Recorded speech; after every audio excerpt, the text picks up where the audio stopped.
One na. Check. Yeah, Jonah. Kill. Roseman to the net. Check.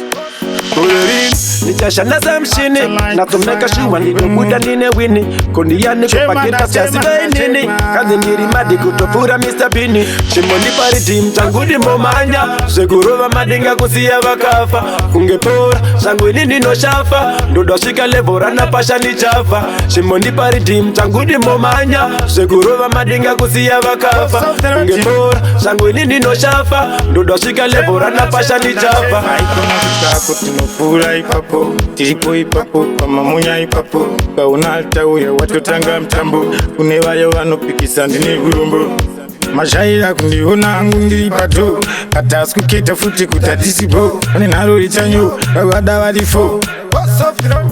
Shimoni pariti mtangudi momanya Segurova madinga kusiya wakafa Ungepora sangu nini no shafa Ndodo shika levora na pasha ni chafa Shimoni pariti mtangudi momanya Segurova madinga kusiya wakafa Ungepora sangu nini no shafa Ndodo shika levora na pasha ni chafa Ndona nirikure, achikaya nirikure Natinda ya pedo ina windi Awuza sani shure, didi mulgari pulwe Dina sheksti, majeni sova sunde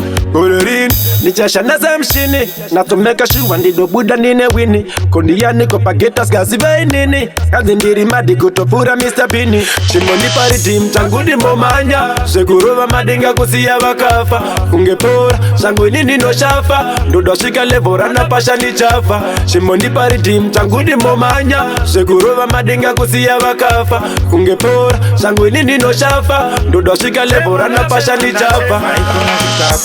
Pula ipapo, tiripo ipapo, pamamunya ipapo Kaunalta uya watotanga mtambo Kunewayo wanopikisa ndini gurumbo Mashaira kundiona angu ndiri pato Katasku kita futi kutadisipo Ninaro lichanyo, kawada walifo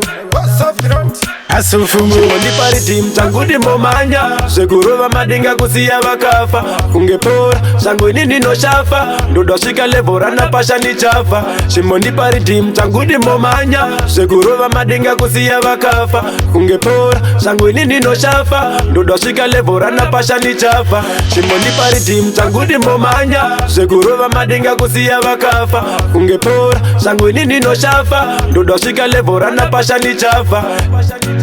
Shangwini momanya madinga kusiya wakafa Shangwini no shafa Wenzo Studio. Pasha ni chafa